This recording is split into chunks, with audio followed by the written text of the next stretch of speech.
โดยกับสบายดีและสวัสดีเด้อพ่อแม่พี่น้องเบิดสุขสุคนเนาะหลังจากเลี้ยวเวียกอะไรเสร็จก็มาเปลี่ยนเครื่องแล้วก็ลงมาทางวัดไปเลยแล้วพากันไปถวายน้ำกับบ่าวพามีแล้วก็ถวายปัจจัยของอันเมย์ทั้งต่างประเทศทั้งลาวเลยกับทั้งไทยเลยทั้งต่างประเทศเนาะไปถวายแล้วก็มาทางโฮงทานคือเก่าพี่น้องบ้านนี้เล็กน้อยก็ถวายพากันถวายโดยพี่น้องสบายดีเด้อผมเป็นพี่น้องเบิดสุขุสุคนเนาะหลังจากที่ชาวเล็กน้อยก็กลับขึ้นมาเฮือนก็ได้กลับลงมาเลยพี่น้องไปเปลี่ยนเครื่องแล้วเลยก็พากันลงมาแล้วก็สิพากันไปถวายน้ำถวายปัจจัยก็บ่าวพามีแล้วก็ส่วนป้าแล้วก็เอื้อยผู้มานำกันหลายๆผู้หลายคนเขาสาวๆมานำกันเพิ่นก็ยายโฮงทานถ่าเนาะอยู่ชาวเล็กน้อยก็เข้าไปทางในก่อนแล้วสิกลับออกมาทางโฮงทานค่ะพี่น้องบ้านนี้พี่น้องเนาะอนุโมทนาบุญน้ำสุขโคตรของแม่สาวไทยพ่อด้วยลูกหลานมีโฮงทานน้ำมะพึ่งเนาะเลยเขาต้องตำมะพึ่งมีโฮงทานตำมะพึ่งแซ่บเนาะข้าวต้มตับกระแซ่บเนาะคงเลือปัจจัยเนาะครอบครัวในปลอดภัยมีปัจจัย100,000 กีบครอบครัวในพิษสมัยพอเดือครอบครัวบางท่านนี่นะก็พอเราบุญยอดท่านอีก100,000 กีบเลยในครอบครัวยอดลำไพ่พอเดือครอบครัวบางท่านนี่นะอีกกัน100,000 กี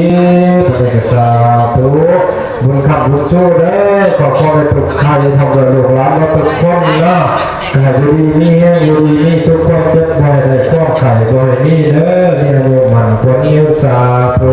เขียนคนละใครมาคนละประกอบมาเดี๋ยวนี้อันยอดวนโมอยู่วัดเฉย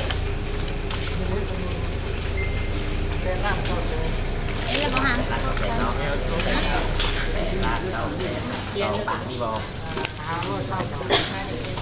เดี๋ยวเราขอเดินหาเราซาวเนาะขออนุญาตเด้อโอเคเดี๋ยวเขามาเขียนอันผู้อ่านนะยังดื่มสื่อซิลิคันบอกคนเด้อผู้สูตรนะอันนี้พัฒนาบุญของครัวเห็นบอกซุปพุทธคันตีพวกลูกหลานบ้านผ่านนี้นั่งตอนหลับบุญอีก200,000 กีบเราเป็นกระจาทุกเอาครอบครัวเดี๋ยวนี้จานบาทนี้นะพวกเราตอนหลับบุญยอดพักจะมีปัจจัยอยู่100,000 กีบเราเป็นกระจาทุกบุญขับบุญสู้เด้อเจ้าผักเจ้าโบราณเจ้าเนาะเอาไปถูกกันท่าทำในครอบครัวลูกหลานบาทนี้นะตอนหลับบุญกระถิ่นอีก50,000 กีบเราเป็นกระจาทุกเอาขออนุโมทนาบุญน้ำแดงแม่บุญทวีอังตัวเนาะแม่บุญทวีอังตัวแล้วก็แม่บุญโฮมหลวงอาณาเนาะอาณาหลวงอาณาหลวงอาณาเนาะหลวงอาณาแล้วก็แม่พันเนาะอินทประเสริฐพระจันทร์พระเทศเรามีห้องท่านขอบคุณ36 กิโลน้ำดื่มอีก150 แพ็คนอกข้าวเหนียวตำบักหุ่งและปัจจัย500,000 กีบอะไรกันจ้าบุญขับบุญสู้เนาะแล้วก็มาอีกแล้วแก่สภาบุญของพวกของเมลิเนาะพอเพชรจากต่างประเทศเนาะบัวเม็ดทองพาน1,000,000 กีบครอบครัวพอวงเมลันเนาะจากต่างประเทศบัวเม็ดทองพานขวดมี30 กิโลเนาะซาลาเปา300 ก็น้ำดื่ม50 แพ็คเนาะแกงนมไม้ตำบักหุ่งกาแฟนมเย็น40 ลิตรครอบครัวเมนีว่าอะไรก่อนวัดสลิดจากสวิตเซอร์แลนด์จากสวิตเซอร์แลนด์ก็มีปัจจัย3,000 บาทบ่อนุโมทนาบุญกฐิน3,000 บาทเนาะก็ครัวนั่งหยาบผ้าเนาะกาลิสินมีปัจจัย500,000 กีบครอบครัวสาวสุขเสียโลมีปัจจัย100,000 กีบครอบครัว เรื่องมาจากทางประเทศเป็นพระพุทธปัจจัย2,300,000ขีดครอบครัวเท่าผ้านี่เนาะมีปัจจัย500,000ขีดครอบครัวแบ่งเรื่องลูกหลานทางฟังเล่าเนาะแม่ซุกมีปัจจัยอยู่1,000,000กว่าอาสาขับสู้เลยเจ้าภาพเจ้าพุทธศาสนาวัตถุทุกคนเนาะจากต่างประเทศจากสหรัฐอเมริกาหรือจากฝั่งลาวเนาะเพื่อกระเด็นรีวิวคุณงามความดีในการศึกษาหรือการโอกาสท่าเป็นบุรณะปฏิสังขรณ์ญาติโอยพรใจหายออกจนญาติโยมอยู่ดีมีให้สุขกายสุขใจเป็นวงเพื่อไงเป็นวงใจงามสุขภาพเป็นแข็งแรงสุขสุขคนภายในของครัวเรือนการจงมีแต่ความสุขความเจริญเดือดสาธุ มาปีนมาแล้ว นี่ก็เป็นหน้าบุญย่อมแด่พระธิดาพ่อเล่ามาจากนี้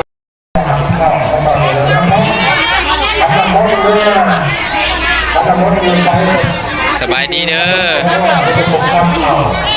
เรียกหลายเนาะ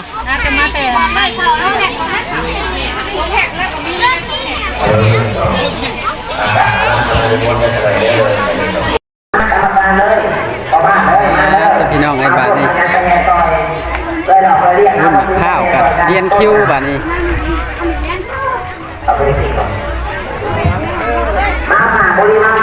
รุ่นข้าวพี่น้องอันนั้นกะโรตียังไม่ถ่ายพวกงานหลายๆคนค่ะ เจ้าของซ่องวันนี้เจ้าของซ่องสบายดีมาบริบาลมาแม่คุณได้ดูนั่นได้แง่มาเอาแม่ได้แง่ไหมมาเอาโลดเด้ออยู่ตรงนี้ไปแง่น้ำขนาดจะพาเปิดพี่น้องคุณมะพร้าวเรียนแถวโรตีกับมีพี่น้องแซ่บบริยุทธ์ของมันรอบเลยราคาก็ขนาดตอนไม้ที่เปิดรอมาหาอันนี้เอามาบริยุทธ์ตีโลดไปรถไปผู้ใดก็ยืนเด้อไปนั่งได้ข้าวบ่นั่นน่ะยืนพนมมือเตรียมไว้เพิ่นกำลังสิมาเพิ่นสิฮอดแล้วบ่เพิ่นกำลังสิเตรียมแห่พี่น้องเพิ่นกำลังถือต้นถือกันละเตรียมตีข้องนะไปเลยผู้ใดอยู่กับไปได้เข้ากับพิปัญญาแล้วฮะพนมมือเกินกำลังเริ่มแล้วพี่น้อง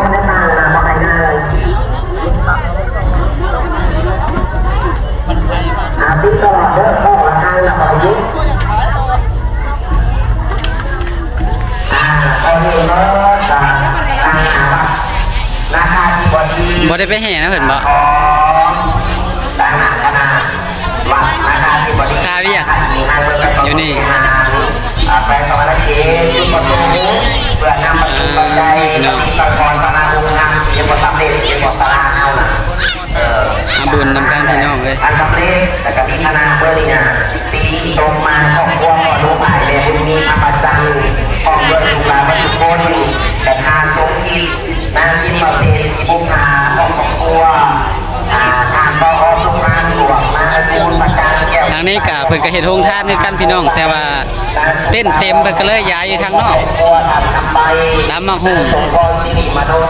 โรตีเป็นแนวแซ่บๆพี่น้องเอ้ยตะเคืองนางดาลูนีใจทองของครอบครัวทานสมฤทธิ์นางพรสวรรค์ประดิษฐ์ของครอบครัวทานสมหวังนางไอคำสมจินดาของครอบครัวนางสมบัติเป็นกำลังเลี้ยนแถวต้อนหับพี่น้องขบวนกำลังมาทางนอกคุณเนาะพนมมือเด้อออกมาจากโดนเงามาทางแม่นี่ก็ยังจะมาห่วงคุณเป็นกันอนุโมทนาสาธุการนำของกำลังฮอดทางข่าวพี่น้องเลยมีแต่ว่าทาเบิ่งก็เพิ่นเข้ามาพุ่นแหละเมื่อนี้ก็มา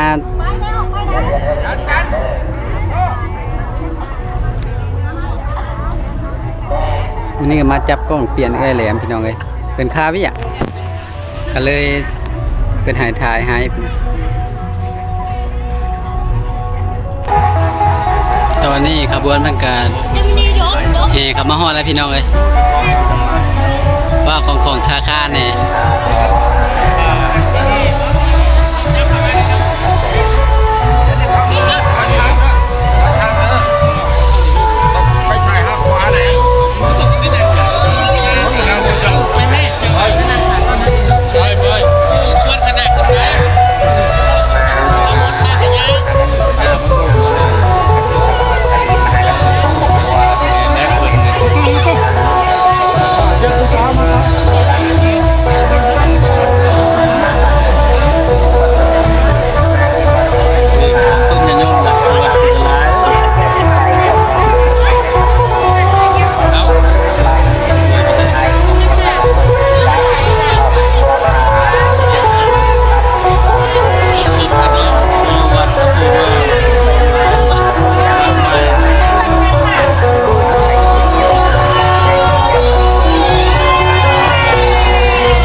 มีแต่เขาไปทำพิธีอยู่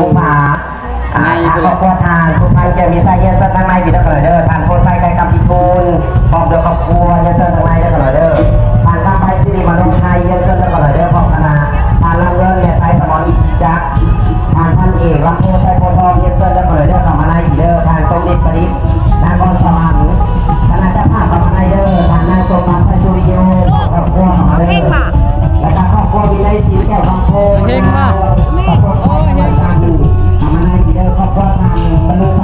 เป็นว่าเงื่อนไขพี่น้องเลยเอาเฮงเป็นว่าประเภทต้นแล้วข่าวทั้งคน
ตีเพิ่นแน่ทั้งบักเลิกเพิ่นแน่มิตรว่าสิมอบให้ทั้งแก่แหลมเหมือนคือเก่าแล้วบัดนี้เพิ่นให้มาถ่ายบรรยากาศงานให้เบิ่งเพราะว่าเพิ่นค่า องค์ผ่านนะฮะจะ โรงทานพุ่นเนาะ และก็กอง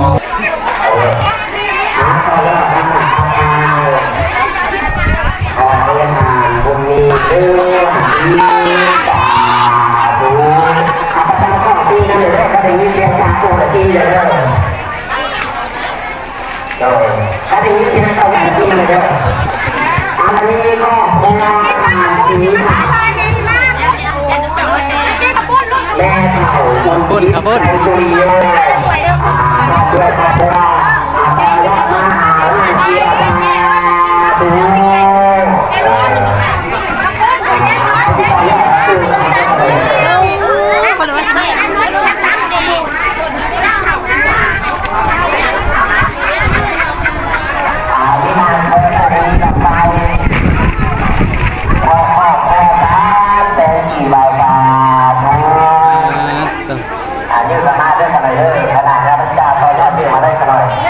ทางนี้เป็นข้าวต้มพี่น้องเลย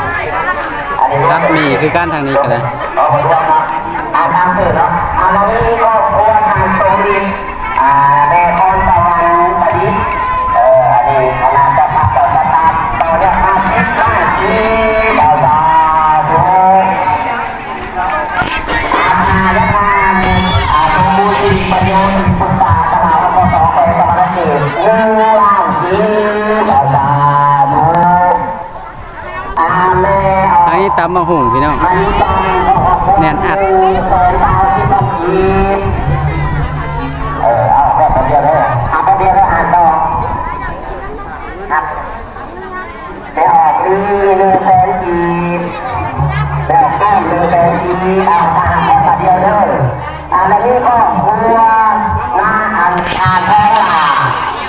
แม่ที่ดิพรนครหลวงเวียงจันทร์ สายๆมาจากน้อยรอเพิ่นก็มาประกอบส่วนเห็นโรงทานน้ำกันหลายพี่น้องไอ้สุดเต้นเลยเต้น2-3 ดางก็สุดเลยแล้วก็ข้างนอกอีก แล้ววันนี้ก็เพราะว่าผ่านตรงฝั่งในไอ้คำตรงยินดาพอ3 ล้านกีสาธุนับไปนั่งเดียวนับไปนั่ง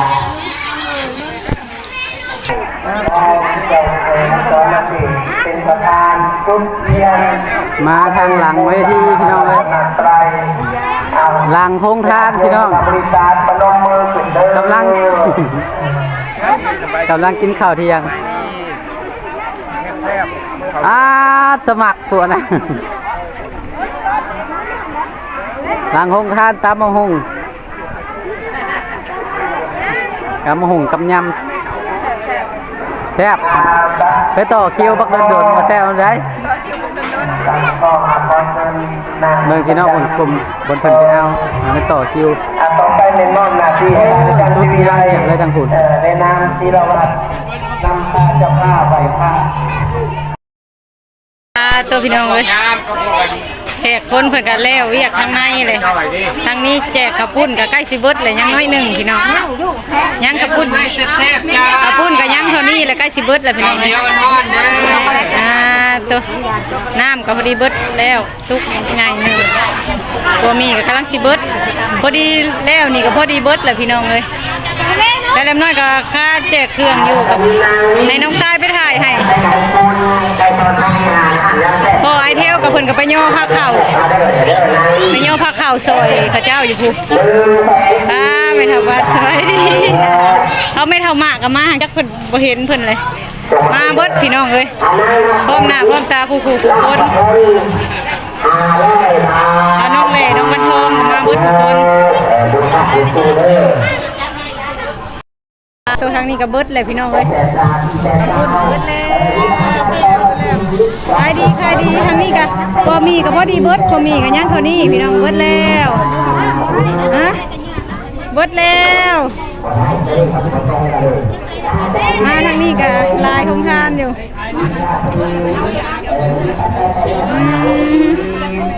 มาทางนี้ก็เบิดแล้วทางนี้ก็เลยป้า เบิดแล้วหมูชาเลมน้อยเองพี่น้องเอ้ยเบิดแล้วบ่กับเมนูยังอยู่ได้ไปเอาไปเฮ้ยเพิ่นกะเต้าหู้เพิ่นใส่ได้บ่แม่นยังเพิ่นมาลงโรงทานเต้าหู้เบิดแล้วทางนี้กะยังเคยหมอน้อยกับพุ่นกับหมอน้อยอ่ะมาบ่ปลูกเล็กน้อยเต้าหู้กับหมอน้อยเพิ่นเฮ็ดมา